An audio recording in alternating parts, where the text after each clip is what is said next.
አንድ የመድኃኔዓለም ስዕል አለ ቤተክርስቲያንም አካባቢ በየቤታችን ያለ በር ላይ ቆሞ የሚያንኳኳው ለምን የማይከፍተው አቅም አጥቶ ይመስላችኋል? ብሩን ቁልፉን ሰብሮ መግባት ይችላል። ምን ይሳነዋል? ግን መዳን የኛ ፍላጎት ስለሚያስፈልገው ልግባ ወደ ቤታችሁ ወደ ልባችሁ ልግባ፣ አብረን ራት እንብላ፣ አብረን እንተኛ ብሎ እያንኳኳ ነው። ግን የአብዛኛዎቻችን ልብ ለዘመናት ተቆልፏል። ስለዚህ በልባችን በር ቆሞ ሁልጊዜ ያንኳኳል እንጂ እኮ ልባችን የፈጠረው ማን ነው? ራሱ ነው። በፈጠረው ልብ ገብቶ መዋኘት ይችላል። ግን ያለ ፈቃድ መዳን አይቻልም። ያሳፍራል። ትዳር ስጠኝ ማለት እንደዛች ሴት እንዳትሆኑ እንጂ ሄዳ እግዚአብሔርን እባክህ ለእናቴ አማች ስጣት እንዳለችው። ይሄ ማለት ምን ማለት? ለእኔ ምን ስጠኝ ማለት አፍራ ነው። ግን እግዚአብሔር ለእህቷ ባል ሰጣት አሉ። ለእናቷ ምን ሰጠ ማለት ነው። እሷ ግን ባል ሳታገኝ ቀረች። እና በደንብ ጸልዩ ማለት አትፈሩ፣ አያሳፍርም። በነገራችን ላይ ገሃነምም የሚያስገባችሁ ያ ሰው ነው የሚሆነው፣ ገነትም የሚያስገባችሁ ያ ሰው ነው። ጤናማ ትዳር ካላችሁ ተያይዛችሁ ገነት ነው የምትገቡ። የታመመ ትዳር ከሆነ ግን ተያይዞ ወዴት? ወደ ሲኦል። በእኛ ዘመን አንዱ ለፍሬ እንዳልበቃ ያደረገን ሃይማኖቱን ባንተውም ግን ሁለተኛ ደረጃ ስላረግ ነው ሳንለወጥ ቀርተናል። ሁለተኛ ማለት በአብዛኛው ኦርቶዶክሳዊ ዘንድ ሃይማኖት ማለት ሲመቸን ትዝም ይለን ማለት ሰው የሚያስቀድሰው ሲመቸው ነው። ቁረብ ሲባል እስኪ ነገሮችን አስተካክዬ ሲመቸኝ ነው የሚለው። የሚገርማችሁ ዘረኝነት ቢሆን ግን ሲመቸኝ አይልም። ጎጠኝነት ቢሆን ቂም በቀል እስኪ ጊዜ አመቻቸች አይልም። ለክፉ ነገር ቀጠሮ አይዝም፣ ወዲያው ይቀበላል። ደግ ሲሆን ግን እስኪ ቆይ ይላል። ይሄ ደግሞ ይከፋል፣ አይታወቅም፣ እሾህ መሆኑ አይታወቅም። በአፉ ስለ ፍቅር ነው የሚያወራው፣ ወደሻለሁ ወደሃለሁ ነው የሚለው። በውስጡ ግን ቀን ነው የሚጠብቀው፣ ምቹ ጊዜ እስኪወጋ ድረስ፣ እስኪያደማ እስኪያቆስል ድረስ ቀን የሚጠብቅ የጭቃ ውስጥ እሾህ አለ። የአብዛኞቻችን ጠባይ እንዲህ አይደለም? እንደዚህ እኮ ነው። እናኛ መቼ ነው የምናፈረው? እንዲሆነ ክፉ ምግባር እሾህ ማለት እኮ ብንጠጋው ያቆስለናል፣ ያደማናል። ክፉ ሰውም እንደዚሁ ነው። ክፉ ምግባር ያለው ሰው ቢጠጉት ማቁሰል ነው ስራው። ደጎቹማ እንደዚሁ አርካኮ ናቸው፣ ይጠለሉባቸዋል። በ40ና በ80 ቀናችን ነው አብዛኞቻችን የተጠመቅነው። ስለዚህ የፀሐይን ሙቀት የዝናብን እርጥበት ከተረዳንበት ጊዜ ጀምሮ በክርስቶስ ካመን ከተጠመቅን ጊዜ ጀምሮ እንዴት ነው ሳናፈራ የኖር ነው? እንዴት 20 ዓመት 30 ዓመት ያለ ፍሬ ይቆጠራል? ተመልከቱ። እግዚአብሔር በየ30 ዘመኑ በየዓመቱ እየመጣ ቸክ ያደርጋል፣ ግን ፍሬ የለም። ዘንድሮ መጣ፣ ፍሬ የለም። የሚቀጥለውም ዓመት ይመጣል፣ እድሜውንም የሚሰጠን ፍሬ ብናፈራ ብሎ ነበረ፣ ግን ፍሬ የለም ጨርሶ። 30 ዓመት ሰው ሳይቆርብ እንዴት ይኖራል? ክርስቲያኖች ሃይማኖቱን ሳያውቅ ንስሐ ሳይገባ 30 ዓመት ሙሉ ቂም እንደያዘ የሚኖር ኦርቶዶክስ እኮ ነው ያለን። በስመ አብ ወወልድ ወመንፈስ ቅዱስ አሃዱ አምላክ። እስኪ በስመ አብ በሉ። በስመ አብ ወወልድ ወመንፈስ ቅዱስ አሃዱ አምላክ።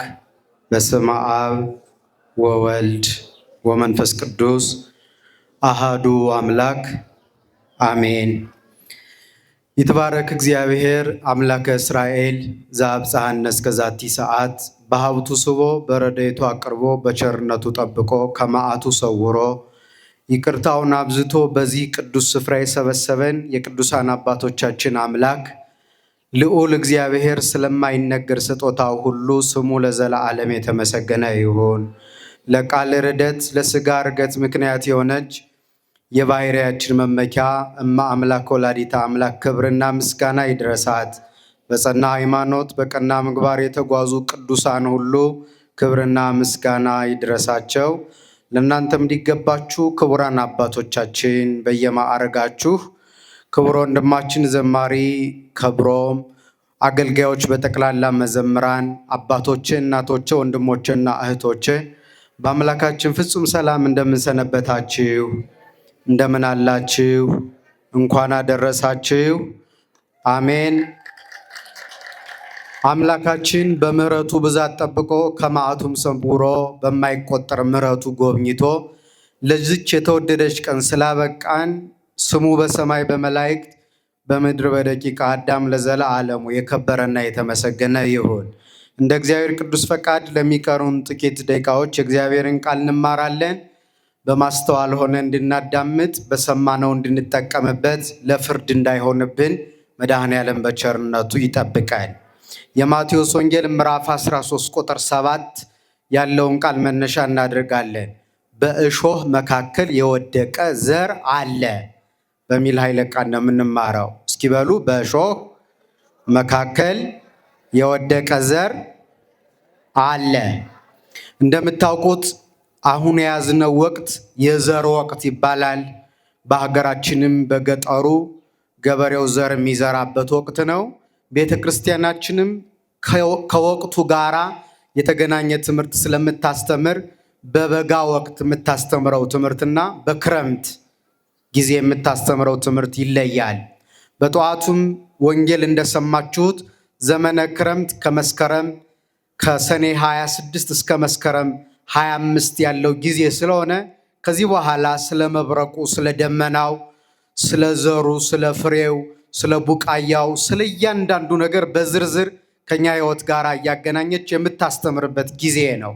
ስለዚህ በዚህ ምክንያት እኛም 4 ቦታ ላይ የወደቁ ዘሮች አሉ። ጠዋት እንደሰማችሁት ከአራቱ ግን አንዱ ልምረጥና ያ ከኛ ሕይወት ጋር ምን እንደሚያገናኘው አንስቼ ትምህርቴን እጠቀልላለሁ። እንደምታውቁት 4 ቦታ ላይ ዘሩ ወድቋል። ቃሉ ዘሪ ሊዘራ ወጣ። አንዱ መንገድ ላይ ወደቀ።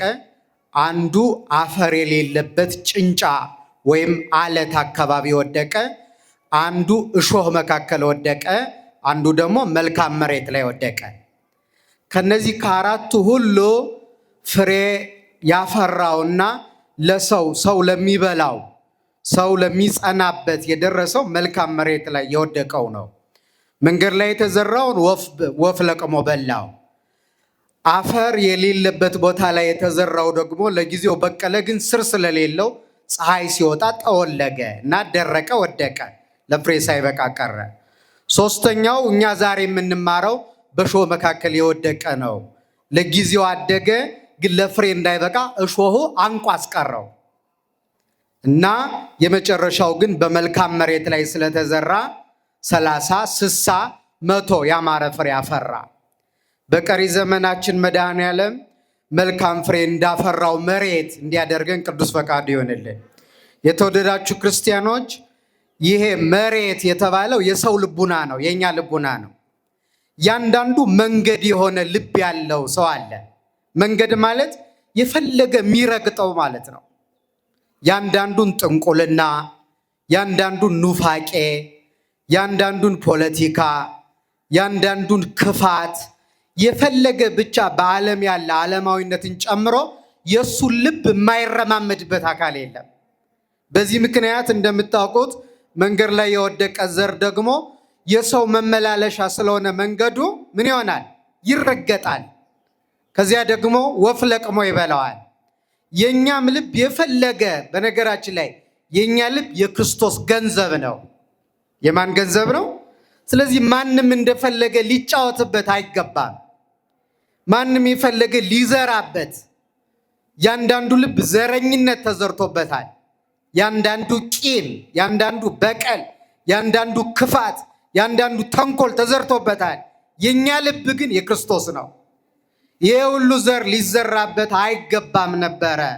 ስለዚህ በኋላም ለፍሬ ሳይበቃ ቀረ እና ጎዳና የሆነ የሚረጋግጠው ማንም እና ሰይጣን ደግሞ በልቦ የተዘራውን የእግዚአብሔር ቃል ነጥቆ የሚወስድበት ያለው አለ። መሰረት ደግሞ የሌለው አለ። ጭንጫ ብቻ የደነደነ ልብ ያለው በዘመን የሚሆነውን ነገር ሁሉ እያየ የማይጸጸት ንስሐ ለመግባት የማይነሳሳ፣ ለመቁረብ፣ ደግ ለመስራት፣ ለመታረቅ አያስብም። ጭንጫ ሆኗል ልቡ። አለት አፈር የለውም ውስጡ። ለጊዜው ቃል እግዚአብሔር ሲሰማ ቤተክርስቲያን ሲመጣ ሲያስቀድስ ደግ የሚሰራ ይመስለዋል። ግን ሲወጣ መሬት አፈር ስለሌለው ጭንጫ ስለሆነ መልሶ ይረሳዋል፣ ይጠወልጋል እንደገና። ስለዚህ እንደገና አዲስ፣ በየቀኑ አዲስ አይለወጥም።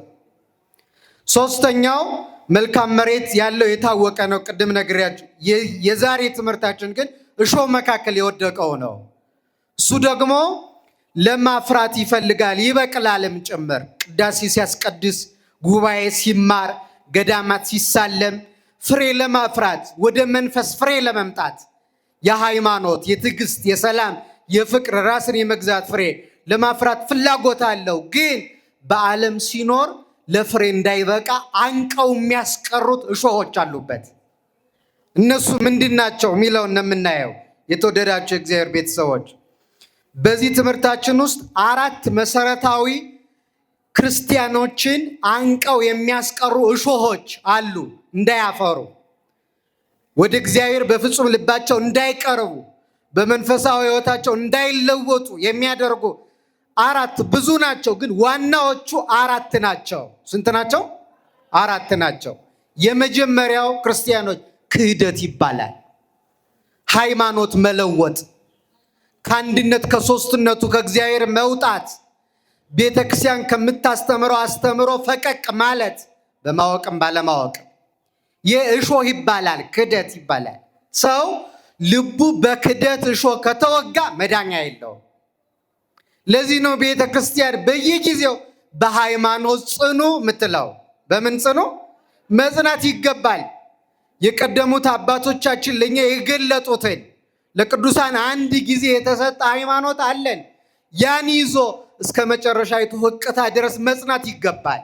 ያለዚያ ግን አንዴ ወደ ግራ አንዴ ወደ ቀኝ የምንል ከሆነ በምናምነው ሃይማኖት ውስጥ ጥርጥር፣ ኑፋቄ፣ ክህደት ካለ በጭራሽ ማፍራት አንችልም። ከእግዚአብሔር ጋር መኖር አንችልም። ለጸጋ፣ ለክብር፣ ለዘላለማዊ ክብርና መንግስት መብቃት አንችልም።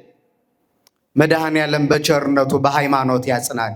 ክርስቲያኖች ልዩ ቦታ ስጡት ለሃይማኖታችሁ።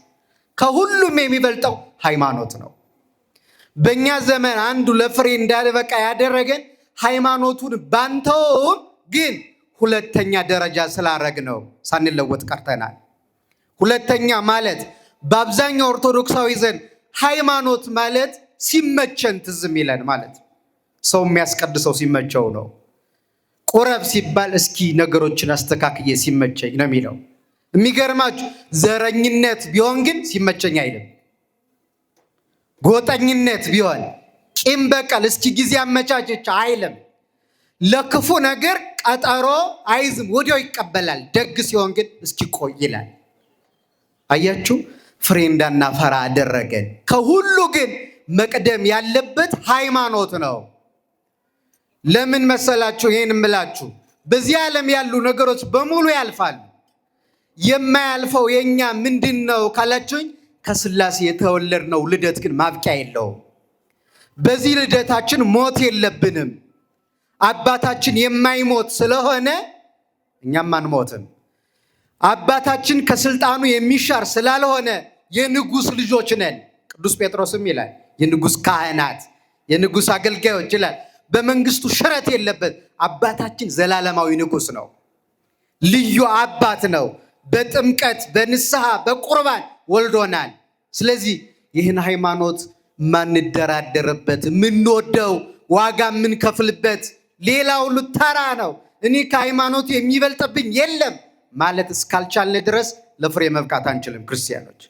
ስለዚህ የመጀመሪያው እሾህ ለሃይማኖት ቦታ ለመስጠት ነው። ኑፋቄ ነው፣ ክደት ነው። በነገራችን ላይ እግዚአብሔርን አላውቀውም፣ እግዚአብሔርን ክጃለሁ ብቻ ማለት አይደለም ክደት። የእግዚአብሔርን ቃል ትቶ የሰይጣንን ቃል የሚሰማ ሁሉ ትቶታል እኮ እግዚአብሔርን። ይሄ ነው የሚመስላችሁ? ሲጠራን የማንሰማው ከሆነ ሲያቀርበን የማንቀርበው፣ ቅረቡ ቀርባችኋለሁ ፊታችሁንም አበራለሁ እያለ የማንቀርበው ከሆነ እኛ እኮ ሃይማኖተኞች ነን ለማለት በጣም ይከብዳል። ምን መልሰው ሁኔታ ስንቶቻችን እግዚአብሔር ጠርቶን ይሆን በየዘመናቱ ወደ እርሱ እንድንቀርብ የአባትነት ፍቅሩን እንድንረዳ ለረጅም ጊዜ እግዚአብሔር ጠርቷል። ግን አናውቀውም፣ አልሰማነውም። አንዳንዴ ላናውቀው እንችላለን። ሳሙኤልን ታስታውሱታላችሁ? በቤተ መቅደስ ሳሙኤል ይለዋል። አያውቀውም፣ ግን ገና ሕፃን ነው። መቅደሱን አልለመደው። ስላለመደው ማን እየጠራው እንደሆነ አይገባውም ነበረ።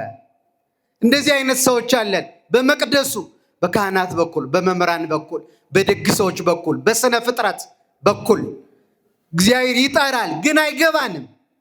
ምን እያለ ነው? ማን ነው እየጠራ ነው ያለ?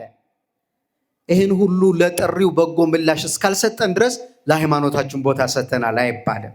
ስለዚህ የመጀመሪያው እሾህ ክህደት ነው፣ እግዚአብሔርን መተው ነው፣ ድምፁን አለመስማት ነው። ስለዚህ ከዚህ መድኃኔዓለም ያውጣል። የመጀመሪያው ይሄ ነው።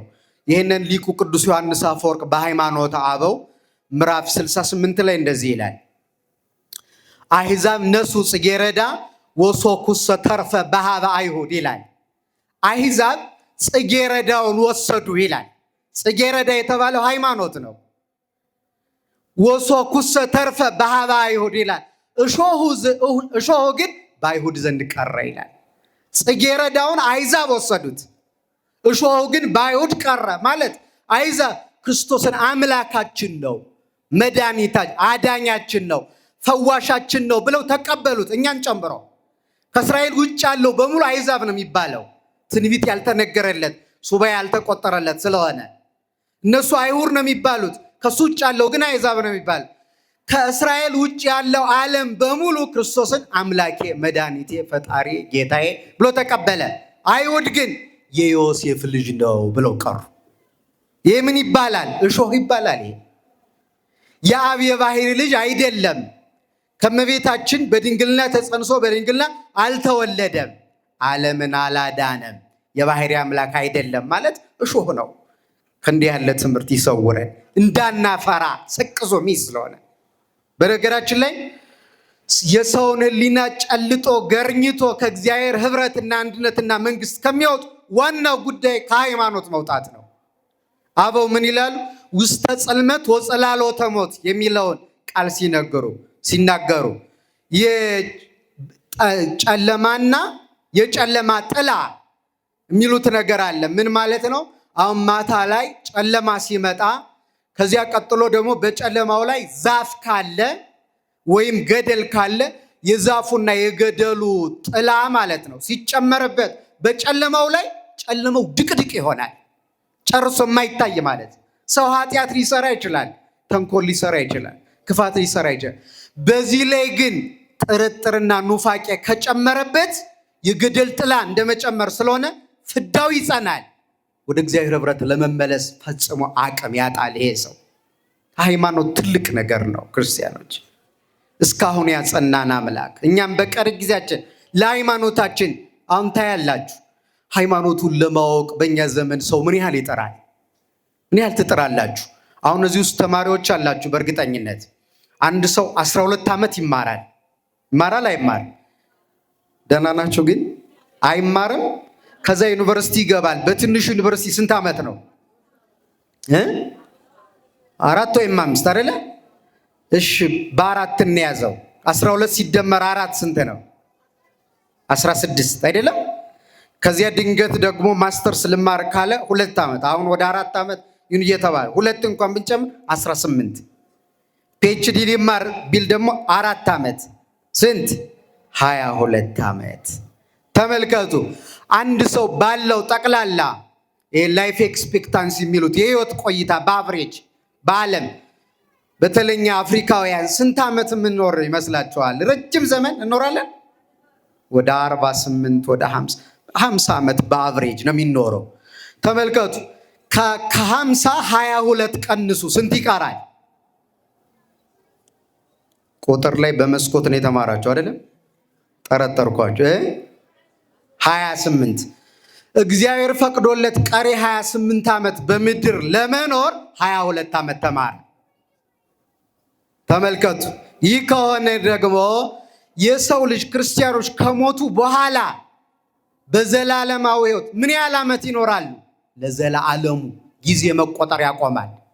ዓለም ካለፈ በኋላ ዘመን ጊዜም ያልፋል። ከዓለም በኋላ ከዓለም እልፈት በኋላ የምንኖረው ዓለም ዓለም ከመፈጠሩ በፊት የነበረውን አይነት ማለት ነው። ጊዜ ሳይቆጠር ነው የምንኖረው። ጊዜ ለማይቆጠርበት ዘላለማዊ ሕይወት ምን ያህል ዓመት ተማራችሁ? ግን አልተማራን። አይገርማችሁም? ግን አናሳዝንም? ለሃይማኖታችን የሰጠነው ቦታ አንማር ዘመናዊ ትምህርት እያልኩ አይደለም። ግን የማያቆም ማለት በሞት የማይጠናቀቅ ሕይወት ግን ይቆየናል። ለዚያ ሕይወት የሚያኖረንን አምላክ ምን ያህሎቻችን እናውቀዋለን? በሃይማኖት አንድነት፣ ሶስትነቱን፣ ምልአቱን፣ ስፋቱን፣ ርቀቱን፣ ኃያልነቱን፣ ገናናነቱን፣ ዘላለማዊነቱን፣ ሕያውነቱን ምን ያህል ሰው ያውቃል? ይህን ሳያውቁ መኖር በራሱ እሾህ ነው። ይህን እሾህ መድኃኔዓለም ነቅሎ የጣለልን። ሁለተኛው ክርስቲያኖች በእሾህ መካከል የወደቀ ዘር ማለት እሾህ የተባለው ክፉ ምግባር ነው። ሰዎችን በጎ እግዚአብሔር የሚወደው ፍሬ እንዳያፈራ የሚያደርጋቸው ክፉ ምግባር እኛ እንዲያርጎ ያስቀረን እሱ ነው። ካመንና ከተጠመቅን እኮ ቆይተናል። እዚህ ብዙ ወጣትነት ላይ ያለ ሰው ነው ያለው። ከተጠመቅን ምን ያህል ዘመን ሆነን? በ40ና በ80 ቀናችን ነው አብዛኞቻችን የተጠመቅነው። ስለዚህ የፀሐይን ሙቀት የዝናብን እርጥበት ከተረዳንበት ጊዜ ጀምሮ በክርስቶስ ካመን ከተጠመቅን ጊዜ ጀምሮ እንዴት ነው ሳናፈራ የኖር ነው? እንዴት 20 ዓመት 30 ዓመት ያለ ፍሬ ይቆጠራል? ተመልከቱ። እግዚአብሔር በየ30 ዘመኑ በየዓመቱ እየመጣ ቸክ ያደርጋል፣ ግን ፍሬ የለም። ዘንድሮ መጣ፣ ፍሬ የለም። የሚቀጥለውም ዓመት ይመጣል፣ እድሜውንም የሚሰጠን ፍሬ ብናፈራ ብሎ ነበረ፣ ግን ፍሬ የለም ጨርሶ። 30 ዓመት ሰው ሳይቆርብ እንዴት ይኖራል? ክርስቲያኖች ሃይማኖቱን ሳያውቅ ንስሐ ሳይገባ 30 ዓመት ሙሉ ቂም እንደያዘ የሚኖር ኦርቶዶክስ እኮ ነው ያለን። ሳይታረቅ የእሱን ነገር የእሷን ነገር ሳታሳየኝ እያለ እንደ ጠላ። እንዴት ሰው 40 ዓመት ሙሉ ሰው ሲጠላ ይኖራል? ይሄ እኮ እሾህ እኮ ነው ክርስቲያኖች። ክፉ ምግባርና ክፉ ሰው እሾህ ነው የሚባለው አይደለም? አሁን ክፉ ሰው ስታዩ እንዲሁም በአነጋገር ለምሳሌ ተንኮለኛ ሰው ስናይ ምንድነው? ይሄ እኮ እባብ ነው ትላላችሁ አይደል? ሰውየው እኮ በተፈጥሮ ሰው ነው። እባብ ያስባለን በምኑ ነው? በምግባሩ ምክንያት። መርዝ አለው ማለት እኮ ነው። ይሄ አሪዮስ ነው ካልን ደግሞ ምን እያልን ነው? ከሃዲ ነው እያልን እኮ ነው። ክርስቲያኖች ከእሾህ ነው ገሌ። እንዲሁም አንዳንዱን ምን እንላለን? የጭቃ እሾህ ነው እንለዋለን። አንልም? እንላለን። አይሰማችሁም? ግን መልሱልኛ። የምን እሾህ? ይሄ ደግሞ ይከፋል፣ አይታወቅም። እሾህ መሆኑ አይታወቅም። በአፉ ስለ ፍቅር ነው የሚያወራው። ወደሻለሁ፣ ወደሃለሁ ነው የሚለው። በውስጡ ግን ቀን ነው የሚጠብቀው። ምቹ እስኪወጋ ድረስ፣ እስኪያደማ፣ እስኪያቆስል ድረስ ቀን የሚጠብቅ የጭቃ ውስጥ እሾህ አለ። የአብዛኞቻችን ጠባይ እንዲህ አይደለም? እንደዚያ እኮ ነው። እና እኛ መቼ ነው የምናፈረው? እንዲሆነ ክፉ ምግባር እሾህ ማለት እኮ ብንጠጋው ያቆስለናል፣ ያደማናል። ክፉ ሰውም እንደዚሁ ነው። ክፉ ምግባር ያለው ሰው ቢጠጉት ማቁሰል ነው ስራው። ደጎቹማ እንደዚሁ አርካኮ ናቸው፣ ይጠለሉባቸዋል። ሰው ጠጋ ሲል ከዋዕየ ፀሐይና ከሚዘንበው ዝናብ የሚጠለሉባቸው ሰዎች አሉ። በሕይወታቸው ከደረሰባቸው መከራ፣ ከስቃያቸው፣ ከልቅሷቸው ሰው የሚያሳርፉ ደግ ሰዎች አሉ። በግልባጩ ደግሞ የተጠጋቸውን ሁሉ የሚያቆስሉ ደግሞ አሉ፣ የሚያደሙ አሉ። የትኛው ጋር ናችሁ እናንተ? ከሚያቆስሉት ከሚያደሙት ዘድራችሁ ወይስ ሰው ሲጠጋችሁ ማረፊያ፣ ፀሐይ እንዳያቃጥለው፣ ዝናብ እንዳይመተው ጥላ ነው የምትሆኑለት? ለሰው ቤዛ ነው የምትሆኑለት? ወይስ ያን ሰው ለቁስለትና ለደም መፍሰስ አሳልፈን ነው የምንሰጠው? ክፉ ምግባር እኮ እንደዚህ ነው ክርስቲያኖች።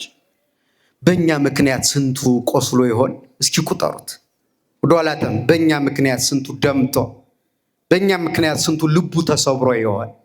እኛ እኮ ክርስቲያኖች ነን። በምድር ላይ ክርስቶስ ሲኖር ያቆሰለው ሰው አለ? በምድር ላይ 33 ዓመት ነው የኖረው። አንድም ሰው በሱ ምክንያት አልቆሰለም። ጭምት ሆኖ ነው የኖረው። ራሱ በወንጌል እንደተጻፈው የጧፍ ኩስታሪ የማይጠፋበት፣ የተቀጠቀጠ ሸምበቆ የማይሰበርበት ነበር ይለዋል ወንጌሉ ስለ ጌታ። የተቀጠቀጠ ሸምበቆ ማለት እንኳን ቁማችሁበት በአካባቢው ነካ ካረጋችሁት ቀጭቀጭ ላይ ተመልከቱ። የጧፍ ኩስታሪ ደግሞ ያ ደግሞ ጭልጭል እያለ ያለው መብራት ጠጋ ካል ነው ትንፋሻችን ካል ይጠፋል። ከጭምትነቱ የተነሳ በምድር ላይ ሲኖር የጧፍ ኩስታሪ ያልጠፋበት የተቀጠቀጠ ሸምበቆ ያልተሰበረበት አቤት እንዴት እንደኖረ በምድር ላይ ብቻ የሞቱትን ሲያስነሳ የታመሙትን ሲፈውስ በአጋንንት እስራት የተያዙትን ከዚያ እስራት ነፃ ሲያወጣ የተራቡትን ሲያበላ የተጠሙትን ሲያጠጣ የራቆትን ሲያቀርብ የወደቁትን ሲያነሳ የተሰበሩትን ሲጠግን ማረፊያ ሆኖ ኖረ። እስኪ አመስግኑት በእውነቱ። አያችሁ ክርስቲያን። ስለዚህ ምን ብሎናል እርሱ? እኔን ምሰሉ አላለና? ጳውሎስ እኔ ክርስቶስ እንደምመስል እናንተም እኔን ምሰሉ አላለ? እኔ ሰው አላቆሰልኩም ማለት እኮ ነው። እናንተም ሰው አታቆስሉ።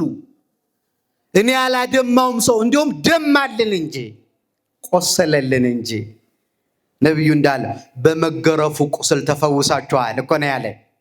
እሱ ሲቆስል እኛ እየተፈወስን ነበረ።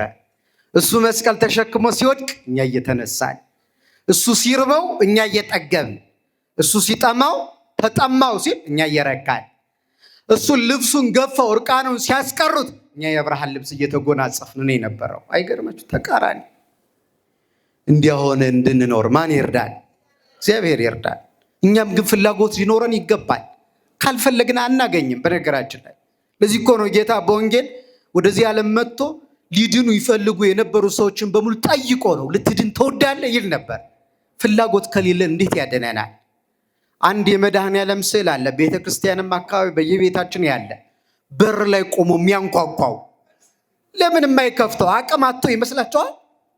ብሩን ቁልፉን ሰብሮ መግባት ይችላል። ምን ይሳነዋል? ግን መዳን የኛ ፍላጎት ስለሚያስፈልገው ልግባ ወደ ቤታችሁ ወደ ልባችሁ ልግባ፣ አብረን እራት እንብላ፣ አብረን እንተኛ ብሎ እያንኳኳ ነው። ግን የአብዛኛዎቻችን ልብ ለዘመናት ተቆልፏል። ስለዚህ በልባችን በር ቆሞ ሁልጊዜ ያንኳኳል እንጂ እኮ ልባችን የፈጠረው ማን ነው? ራሱ ነው። በፈጠረው ልብ ገብቶ መዋኘት ይችላል። ግን ያለ ፈቃድ መዳን አይቻልም። አስገድዶ የሚያድን ዲክታተር የሆነ አምላክ አይደለም፣ አምባገነን አይደለም። የፍቅር አባት ስለሆነ ልትድን ትወዳለህ ይላል።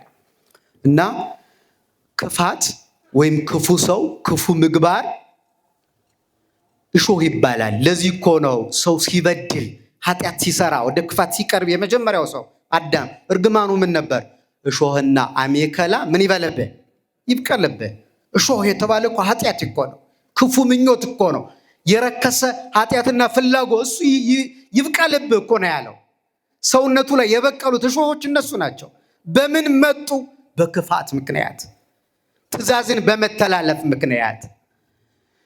ክፉ ሰው እሾህ መባሉን የሚነግረን አንድ የመጽሐፍ ቅዱስ ታሪክ አለ። ባጭሩ ልንገራችሁ። መጽሐፈ መሳፍንት ምዕራፍ 9 ቁጥር 1 ስትሄዱ ቤታችሁ አንብቡት።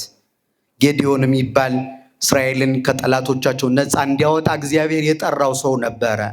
ወደ 70 ልጆች ነበሩት። እሱ እስራኤልን መርቶ ከጠላቶቻቸው ታድጎ አለፈ ማለት ነው። ዘመኑ ተጠናቀቀ። ከዚያ 70 ልጆች አሉት ብያቸዋለሁ። ትንሹ የመጨረሻው ኢዮአታም ይባላል።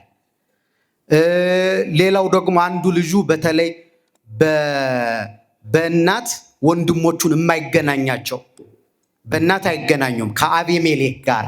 አቤሜሌክ ይባላል። ማን ይባላል? በእናት አይገናኛቸውም፣ በአባት ብቻ በጌዲዮን ነው የሚገናኛቸው። እና ካረፈ በኋላ ስልጣን ፈለገ። ይሄ ሰው ስልጣን ሲፈልግ ወደ እናቱ ዘመዶች ወደ ሴኬም ሄዶ እኔ ያጥንታችሁ ፍላጭ የስጋችሁ ቁራጭ ነኝ፣ ወንድሞቼ ከሚገዟችሁና እኔ ከምገዛችሁ ምረጡ ብሎ ሐሳብ አቀረበ ለሴኬም ሰዎች። እነሱም ምን አሉ? አልገባቸውም ተንኮሉ። ያጥንታችን ፍላጭ የስጋችን ቁራጭ አንተ ትሻለናለህ፣ አንተ ተሾምልን አሉት። አሁን ተመልከቱ እንግዲህ ይሄ ሰው ከተንኮሉ ብዛት የተነሳ የአባቱን ልጆች አርቋቸው እኮ ነው። በእናት አይመስሉኝም ብሎ እንደ ባዕድ ቆጥሯቸው ማለት ምን አይነት አስተሳሰብ እንደሆነ ተመልከቱ። በእኛም ዘመን እኮ አለ። በአንድ በኩል የሚመስለውን ሰው እንደ ቅርብ ዘመድ ደግሞ በአባቱ ብቻ ከሆነ ደግሞ እንደ ባዕድ የሚቆጥር ሰው አለ። ጨርሶ ዝምድናውን ትቶት ማለት ነው። በጣም ጠባብ የሆነ ሰው አለ እና እንዲህ አላቸው። ከዚያ ነገሰ። እንደነገሰ ከህዝቡ ግብር ሰብስቦ ያገኘውን ግብር ከኢዮአታም ውጭ 70 ወንድሞቹን አለት ላይ አጋድሞ አረዳቸው ይላል የመጽሐፍ ቅዱስ። ወንድሞቹን እንደተሾመ ያደረገው ይሄ ነው። ከዛ ቀጥሎ ኢዮአታም ትንሹ ሕፃን አምልጦ ገሪዛን የሚባል ተራራ ላይ ወጣ። የቀድሞ የእስራኤል አባቶች በዚያ ተራራ ላይ ወጥቶ በረከት ምርቃን ያሳድሩ ነበር። በረከተ ገሪዛን ይባላል እና እዚያ ላይ ወጥቶ የሴኬም ሰዎች ስሙኝ አላቸው። ያ ነገር ከተፈጸመ በኋላ እና ምን አላቸው? እስኪ በምሳሌ ልንገራችሁ። ዛፎች ተሰብስበው ሄዱና ወይንን መጀመሪያ፣ ቀጥሎ በለስን፣ ከዚያ ወይራን በላያችን ላይ ንገሱልን እያሉ በየተራ አንዱን ቢሲል አንዱን ጠየቋቸው። በለስን ማንን? ወይንንና ወይራን ማለት ነው። ንገሱ። ከዚያ እነሱ ምን አሉ? እሱ ነው የሚነግራቸው። ጸጋችን ትተን አንሄድም አሉ። ወይራም ዘይት ያስገኛል፣ ወይንም ጣፋጭ ነው እንደምታውቁ፣ በለስም ፍሬው ይጣፍጣል። ስለዚህ እግዚአብሔር የሰጠንን ጸጋ ትተን በእናንተ ላይ አንነግስም አሏቸው፣ ዛፎችን ማለት ነው። መጨረሻ ላይ ህዝቡ ተሰብስበው ወደ እሾህ ሄዱ አላቸው። ወደ ማን? ወደ እሾህ ሄዱና በላያችን ንገስልን አሉት። ሲሉት ምን አለ? ኑ ከጥላዬ ስር ተጠጉ አላቸው ይላል። ምን ከምን ስር? እሾህ ጥላለው የለውም። ኑ ተጠጉ አላቸው። ከዚያ ሲጠጉ ምን አረጋቸው? አቆሰላቸው፣ አደማቸው። ይሄ ምሳሌ ነው አላቸው። በእስራኤል ጸጋ ያላቸው እናንተ ሊመሩ የሚገባቸው ደጋግ ሰዎች እያሉ እናንተ ግን ዛፎች ተባሉት የሴኬም ሰዎች ላይ እናንተ ግን ሄዳችሁ እሾህን በእኛ ላይ ንገስ አላችሁት። እሾህ ማን ነው? ወንድሞቹን ያረዳቸው አቤሜሌክ። እሱ ደግሞ ስትጠጉት ምን አለ? አቆሰላችሁ፣ አደማችሁ አላቸው። አያችሁ፣ ለካ ክፉ ሰው እሾህ ይባላል ማለት ነው። እግዚአብሔር በቀሪ ዘመናችን እሾህ ከመሆን ይሰውረን፣ ይቅር ይበለን አምላካችን። እና ክፉ ምግባር እሾህ ነው። በዚህ በትንቢተ ኢሳይያስ ምዕራፍ 5 ቁጥር 2 ላይ በነቢዩ በኢሳይያስ አድሮ እግዚአብሔር እንዲህ ይላል፣ ወይን ተከልኩኝ፣ አጥር ቀጠርኩለት፣ ጠባቂ ሾምኩለት፣ ድንጋዩን አወጣሁለት፣ ማዳበሪያ አረኩለት፣ ውሃ ጠጣሁት፣ ሁሉን አረኩለት፣ እንዲያፈራ ነው ዓላማው። ደጅም ጠናሁት፣ ጊዜም ሰጠሁት ይልና ወይኔ ግን ይል እግዚአብሔር እንዲህ ይላል ብሎ ነው። ወይኔ ግን የተከልኩት ወይን ያን ሁሉ ያረኩለት ግን ፍሬ ያፈራል ብዬ ስጠብቅ እሾህ አፈራ አለ። የሚጠበቀው ምንድን ነው? ፍሬ ነው። ግን በተቃራኒው እሾህ አፈራ። እናንተ በይሁዳና በኢየሩሳሌም የምትኖሩ ሰዎች ፍረዱኝ፣ በእኔና በወይኔ መካከል ፍረዱ። ያላረኩለት ላደርግለት የሚገባኝ ምን ነገር አለ ይላል እግዚአብሔር። ያ በምድር ላይ የተተከለው ወይን እኛ ነን እኮ። በምድር ላይ እግዚአብሔር ፈጠረን ምን እንድናረግ? እንድናፈራ ምን አረገን? ውሃ ጠጣን፣ ቃለ እግዚአብሔር ሥጋው ደሙ ሰጠን። ይህን ሁሉ አድርጎ ፍሬ ሲጠብቅ እኛ ግን ምን አፈራን? እሾህ አፈራን። እርሱ የሃይማኖት ፍሬ ነበር የሚጠብቀው። ይህ ሁሉ ካህን የተሰጠን፣ መምህር የተሰጠን፣ ጉባኤ የሚዘረጋው፣ መቅደስ የተሰራልን፣ ታቦት የተቀረጸልን፣ መጻሕፍት የተጻፉልን የሃይማኖት የመንፈስ ቅዱስ ፍሬ እናፈራ ዘንድ ነው።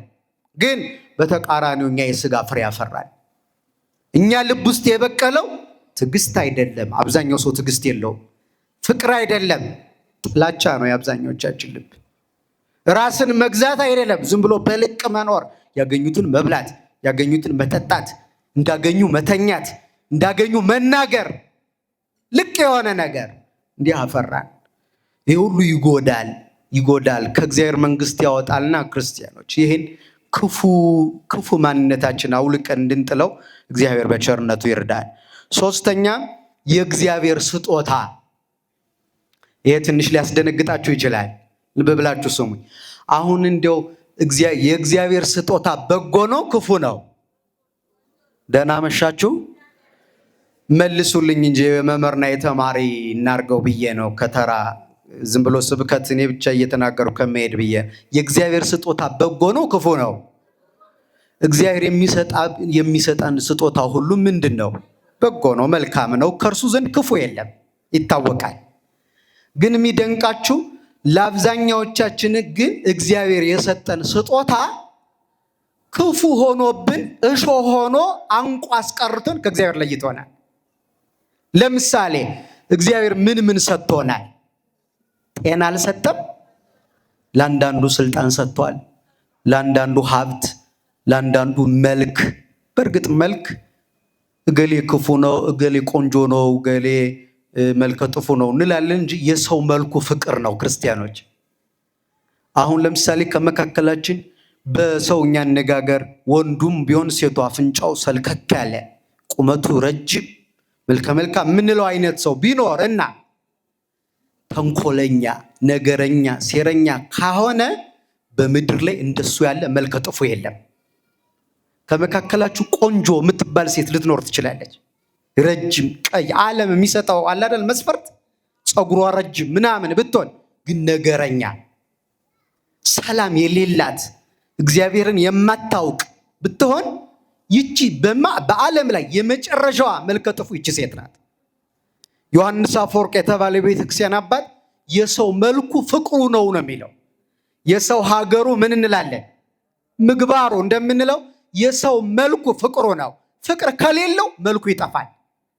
ፍቅር ካለው ደግሞ ምን ይሆናል? ፊቱ የበራ ይሆናል። ሰው ሁሉ ምንም ጉምድምድ ያለ ሰው ቢሆን ፍቅር ካለው ሲመጣ ሰው መጣገሌ ብሎ በደስታ ይቀበለዋል። መልኩ አምሮ ሰውየው ክፉ ከሆነ ግን ሲመጣ ገና አይ እሱ መጥቷል እንበታተን ይባላል። እሷ መጣች በነገር ልትወጋን ነው፣ በቃ እንጥፋ ከዚህ አካባቢ አናግኘው ይባላል ክርስቲያኖች። ስለዚህ የሰው መልኩ ምኑ ነው ማለት ነው? ፍቅሩ ነው። ፍቅር ደግሞ ማን ነው? እግዚአብሔር ነው። ለዚህ እኮ ነው ጌታ በወንጌል በምትጾሙበት ጊዜ እንደ ግብዞች አትጠውልጉ አለና ፊታችሁን ተቀቡ። አያችሁ፣ ቅባት የተቀባ ሰው ፊቱ እንደሚበራ ሁሉ ቅባት የተባለው ፍቅር ነው። ሰውም ፍቅር ሲኖረው ነፍሱ ትበራለች። ፍቅር ሲያጣ ደግሞ ነፍሱ ጨለማ ትለብሳለች። ከዚያስ ተስፋ የሚባል የለውም ይሄ ሰው። እና ከዚህ አንጻር እግዚአብሔር ለእያንዳንዱ ስጦታ ሰጥቶታል። እንዳልኳችሁ ቅድም መልክም በዓለም እንዳለው መስፈርት ሀብትም፣ ስልጣንም፣ ጤናም ሚስት የሰጠው ሰው አለ። ትዳር ማለት ከኔ ጋር ናቸው። ይሄ ሁሉ የማን ስጦታ ነው? ከዚያ ሲያልፍ ደግሞ ልጅ ይሰጣል። በጠቅላላ ዓለሙን የሰጠን ማን ነው? የምንሳሳለትን የሚለበሰውን ልብሱን፣ መኪናውን፣ ቤቱን፣ ብልጭልጩን ዓለም ሁሉንም እግዚአብሔር ነው የሰጠን። ግን አንዳንድ ሰዎች እግዚአብሔር በሰጠው ስጦታ እርሱን ተውት። እግዚአብሔር በዚህ ያሳዝነኛል እውነት ለመናገር። ለምን እንደሆነ ታውቃለህ? ራሱ በሰጠው ስጦታ የተተወ አምላክ ነው እግዚአብሔር። ጤና ሰጥቶ ሰዎች ጤና የሰጣቸውን ጌታ ረስተውታል። ሲታመሙ ከደጁ አይጠፉ፣ ጤና ሲያገኙ ግን ትተውት ይሄዳሉ። ሀብት እስኪያገኙ እዚህ ያለቅሳሉ አንገታቸውን ደፍተው። ያገኙ ቀን ግን ጊዜ የለኝም ነው የሚሉት። ለቅዳሴ ጊዜ የለኝም፣ ስሙን ለመጥራት ጊዜ ቢዚ ነኝ፣ በጣም ስራ ይበዛብኛል፣ ብዙ ባለጉዳይ አለብኝ ይላሉ። ተራ ሰው ሳሉ ደጅ ይጠኑታል። ስልጣን ሲያገኙ ይተወታል።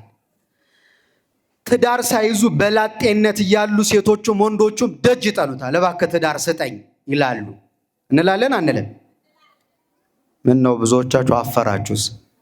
ያሳፍራል ትዳር ስጠኝ ማለት። እንደዛች ሴት እንዳትሆኑ እንጂ ሄዳ እግዚአብሔርን እባክህ ለእናቴ አማች ስጣት እንዳለችው። ይሄ ማለት ምን ማለት? ለእኔ ምን ስጠኝ ማለት አፍራ ነው። ግን እግዚአብሔር ለእህቷ ባል ሰጣት አሉ። ለእናቷ ምን ሰጠ ማለት ነው? እሷ ግን ባል ሳታገኝ ቀረች። እና በደንብ ጸልዩ ማለት አትፈሩ፣ አያሳፍርም። በነገራችን ላይ ገሃነምም የሚያስገባችሁ ያ ሰው ነው የሚሆነው፣ ገነትም የሚያስገባችሁ ያ ሰው ነው። ጤናማ ትዳር ካላችሁ ተያይዛችሁ ገነት ነው የምትገቡ። የታመመ ትዳር ከሆነ ግን ተያይዞ ወዴት? ወደ ሲኦል ነው። እና ገሃነም የሚያገባ ትዳር እንዳይሰጣ፣ በእርግጥ እግዚአብሔር እንዲህ አይሰጥም። እንደዚያ እንዳይሆን ጸሎት ያስፈልገዋል። እና ትዳር እስኪሰጣቸው ከደጁ አይጠፉ። ትዳር የያዙ ግን ይጠፋሉ። ልጅ ይሉና ልጅ ሲሰጣቸው ይጠፋሉ። ይሄ ሁሉ ግን የማን ስጦታ ነው? የእግዚአብሔር ስጦታ። ለእያንዳንዱ ታሪክ ላነሳላችሁ እችል ነበር፣ ጊዜ ስለሚያጥረኝ ነው እንጂ እንደው የተወሰነ አንድ ብቻ ጉዳይ ላንሳላችሁ። ለዚህ ምሳሌ አንድ ሰው ድሃ ነበረ። አውሎጊስ ይባላል። ማን ይባላል? አውሎጊስ ድሃ ነው። ወፍጮ ጠርቦ ነው የሚያድረው። ወፍጮ ጠርቦ ግን ምስኪን፣ በጣም ድሃ የሚወድ ከወፍጮ ጠርቦ ካገኘው ለድሆች ቆርሶ ያጎርሳል፣ ቀዶ ያለብሳል። የተረፈውን ለራሱ የዕለት ጉርስ ካገኘ የቀረው ለድሆች ነው የሚሰጠው። ደግሞ ከገዳም አባቶች ሲመጡ ያሳርፋቸዋል። ከሱ ቤት ነው የሚያርፉት። እና አባ ዳንኤል የሚባሉ ገዳማዊ ወዳጅ ነበሩት። ከተማ ሲመጡ እሱ ቤት ነው የሚያርፉ።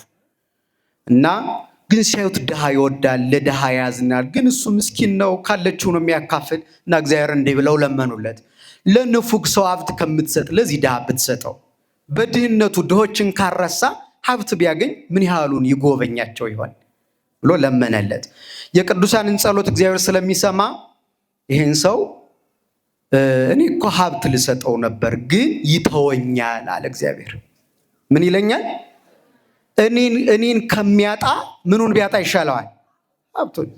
ልጅ እግዚአብሔርን ካሳጣችሁ ምን ያደርጋል ልጅ? ትዳር እግዚአብሔርን ካሳጣ፣ ሀብት፣ ስልጣን፣ የዓለም ነገር በሙሉ እሱን ካሳጣ እኮ ምንም ዋጋ የለንም፣ ከስረናል ማለት እኮ ነው። እና ይተወኛል ብዬ ነው ሲለው እኔ እዋሰዋለሁ አለ። ይሄ አባ ዳንኤል አውሎጊስን ይወደዋል። ስለ ቅዱሱ ብሎ እግዚአብሔር ጸሎቱን ሰማ። አንድ ቀን መሬት ሲቆፍር ከመሬት ውስጥ አንድ ድስት ወቄት ወርቅ አገኘ። ያዳ በዘመኑ ለነበረው ንጉሥ ወስዶ ሰጠው። ሲሰጠው ወርቅ አግኝቶ የሚሰጥ ታማኝ ሰው ብሎ ንጉሱ ምን እንዳረገ ታውቃላችሁ? ከሱ ቀጥሎ በዘመኑ ራስ ቢትወደድነት ይባላል። በእኛ ዘመን ምክትል ጠቅላይ ሚኒስትር እንደማለት ነው። ሁለተኛው የሀገሪቱ ሁለተኛው ባለስልጣን ሆነ ይሄ ሰው። በዚህ ምክንያት ሁለት ነገር ወደ ህይወቱ መጡ፣ ሀብትና ስልጣን መጡ። ገዳም ሆነው አባ ዳንኤል የጸለዩለት በጸሎት የረዱት ሰው ያ ድሃ ያ ምስኪን ሀብትና ስልጣን እንዳገኘ ሰምተው እንኳን ደስ አለ ለማለት መጥተው ዘበኛውን ጥራልኝ ያሉት። ባለስልጣን ሆኗል፣ ሀብታም ሆኗል። ከዚያ ዘበኛው አንድ አባት ይጠሩሃል፣ አባ ዳንኤል ይባላሉ፣ ከገዳም ነው የመጡት ሲሉት አይ አሁን ቢዚ ነኝ አይመቸኝም አለ። 3 ቀን ጠበቁት እንዳያገኛቸው፣ በሌላ በር ይወጣል። አንድ ቀን በበር ሲወጣ አውሎጊስ እንኳን ደስ ያለ ልጅ ብለው ትከሻውን መታ ሲያደርጉት ጠባቂዎች ነበሩት ወታደሮች። ይሄን አሮጌ የለበሰ ሰው አላውቀውም እና ወዲያ አስወግዱልኝ ብሎ አስገፋው፣ አስደፍቶ ጣለው ይላል። አያችሁ፣ ይሄ ሰው ተጎዳ አልተጎዳም? እግዚአብሔር በሰጠው ስጦታ ታንቆ የሞተ ሰው ነው። ይሄ አንቆ አስቀረው፣ ሀብት አነቀው። ሀብት እኮ በጎ ከሰሩበት ብዙ ባለጸጎች ቅዱሳን ነበሩ በቤተ ክርስቲያናችን። ስልጣን ጥሩ ነው፣ ሀብት ጥሩ ነው፣ ትዳር ጥሩ ነው፣ ጤና ጥሩ ነው፣ ልጆች ጥሩ ናቸው፣ ዓለም ጥሩ ነው ከኃጢአት በቀር። ግን እሱን ብቻ ይዘን እግዚአብሔርን ከተውነው ግን ይህ የእግዚአብሔር ስጦታ እሾህ ሆኖ አንቆ ከእግዚአብሔር መንግስት አውጥቶናል። እንዲህ እንዳንሆን ማን ይሰውረን? የመጨረሻው እሾህ ተስፋ መቁረጥ ነው። ክርስቲያኖች፣ አራተኛው ሰዎችን ተስፋ እንዳያደርጉ በምድራዊ ህይወታቸውም በሰማያዊ ህይወታቸውም ወደ እግዚአብሔር ለመቅረብ በሚያደርጉት ጥረት ፍሬ እንዳያፈሩ አንቆ ያስቀራቸው እሾህ ተስፋ መቁረጥ ይባላል። በተለይ በእኛ ዘመን ተጠንቀቁ። ምንም ዙሪያው ገደል ቢሆን፣ ህይወት ቢከብድባችሁ፣ ኑሮ መኖር ቢያቀታችሁ፣ ኑሮ ቢወደድባችሁ፣ ብትጨነቁ፣ መድረሻ ብታጡ፣ መሮጫ ሜዳ መውጫ ቀዳዳ ብታጡ፣ ግን በህይወታችሁ አንድ ቀይ መስመር እንዳታልፉ ተስፋ መቁረጥ። በምንም ተአምር ሰማይ ዝቅ ምድር ከፍ ቢል ተስፋ መቁረጥ አይገባም። በዚያው ላይ እኛ ሰው ብቻ አይደለንም፣ ምንም ነን፣ ክርስቲያኖች ነን። ክርስቲያን ደግሞ ምን አይልም? ተስፋ አይቆርጥም በተአምር። ለምን ካላችሁኝ ዝም ብለን ሰው አንዳንዱ ሰው ተስፋ ቆርጫለሁ ይላል እንጂ ተስፋ ባይኖራችሁ ኑሮ አሁን እዚህ ቁጭ አትሉም፣ አሁን መሬት ተስፋ ቆረጥኩ የሚለው ሰው ግን መሬት ላይ እየተራመደ ነው የሚሄደው። ምንም ተስፋ አድርጓል? ቢያንስ መሬት ተከፍቶ አይውጠኝም ብሎ ተስፋ አድርጓል። ጠዋት ሲነጋ በሩን ይከፍታል ሰው ምን ብሎ? ነግቷል ብሎ ተስፋ አድርጎ እኮ ነው አይደለም? ነው እኮ። እንቅልፍ ይተኛል አልጋው ላይ የሚተኛ እግዚአብሔር እንቅልፍ ይሰጠኛል። ትን እንዳይለኝ ይጠብቃል። አፌን ከፍቼ ዓይኔን ገልጬ ቢተኛ ከዚህ ሁሉ የማይተኛው አምላክ ይጠብቀኛል ብሎ ተስፋ ባያረግ ኖሮ በጣም ከባድ ነበረ። በተለይ በእኛ ዘመን ተጠንቀቁ ምዕመናን። በኑሮ በህይወት በምን በሰው በብዙ ነገር ተስፋ ሊቆረጥ ይችላል። አማኝ ግን የመጨረሻ አንድ መጠጊያ ያለው እሱ ማን ነው? በእግዚአብሔር ግን ተስፋ መቁረጥ አንችልም። ለምን በህይወታችን ውስጥ አንዳንድ ነገሮች እንደተከሰቱ በውል የሚያውቃቸው እሱ ብቻ ነው። ስለዚህ ለእርሱ ሁሉን እንሰጠዋለን። የሚያስጨንቃችሁን ሁሉ በእርሱ ላይ ጣሉት፣ እርሱ ስለ እናንተ ምን ይላል ያስባልና ስለተባለ የመጨረሻው መጠጊያችን፣ መጠለያችን፣ ምርኩዛችን፣ ትምክህታችን፣ ተስፋችን እግዚአብሔር ነው። ስለዚህ በእሱ ላይ ያላችሁ እምነትና ተስፋ ሊሰበር አይገባም። ትቶኛል እኮ ረስቶኛል እኮ እንዳትሉ ጴጥሮስ ጠይቆታል ጌታን። ትተኛለህ ሆይ ብሎታል። በጽዋ ውሃ አድርጎ ጌታ ለጴጥሮስ ሰጠው። ጴጥሮስ ጥቂት ጠብቆ እንቅልፉ መጣ። ውሃው ተደፋ፣ ጽዋው ተሰበረ። አየህ፣ በባህሪ እንቅልፍ ቢኖርብኝ ኖሮ የፈጠርኩት ዓለም እኛ ማለት እኮ ነው እንደዚህ ጽዋ ተደፍቶ እንደ ውሃው እንደ ጽዋው ተሰብሮ ያድር ነበር ብሎታል። ጨርሶ እንዳንሰበር ጨርሶም እንዳንደፋ የማይተኘው የማያንቀላፋው አምላክ ስለሚጠብቀን ነው። ስለዚህ በተስፋ ኖሩ። አንድ ምሳሌ ነግሬያችሁ ሐሳቤን ልጠቅልል። የመጀመሪያው በሁለት ነፍሳት በእግዚአብሔር ፊት ቆመው ፍርድ ተፈረደባቸው ወደ ገሃነም ወደ ሲኦል እና እየሄዱ አንዷ ጌታን ዘወር እያለች ታየዋለች፣ አንዷ ግን ቀጥ ብላ ትሄዳለች። የአንዷን ነው የፈለኩት ምሳሌ። ከዛ ምሳሌውን ለማስረዳት ነው እንጂ እግዚአብሔር ሁሉን አዋቂ ነው። እስኪ ጥሯቸው ብሎ ይላል መጽሐፍ። አንቺ ቀጥ ብለሽ ሳታይ ነው የምትሄጂው፣ አንቺ ደግሞ ዘወር እያልሽ ታያለሽ። ምን ሆናችሁ ነው? ልክ እንደሚጠይቅ ሰው ማለት በምሳሌ የተጻፈ ስለሆነ ዘች ቀጥ ብላ የምትሄደው እንዲህ ያለችው፣ አንተ ከፈረድክ ወደ ማን ይግባኝ ይባላል ብዬ ነው። ስለዚህ ፍርድህ አይለወጥም፣ አይገሰስም፣ በቃ የሚሄደው አለችው። አያችሁ? ስለዚህ የመጨረሻው ዳኛ ማን ነው? እግዚአብሔር ነው። ስለዚህ እሱን ደጅ መጥናት ይገባል። የመጨረሻው እሷ በምድር ላይ ሌላ ፈተና ቢገጥማት ማንን ትጠብቀው ነበር ማለት ነው? እግዚአብሔር እስኪፈርድላት ትጠብቀው ነበር። እሱ ከፈረደ ግን አበቃ። እሱ ደግሞ ሙቱ፣ ውደቁ፣ ጥፉ ብሎናል አላለንም። ሁለተኛ የቱ ነው የሚያስገርመው?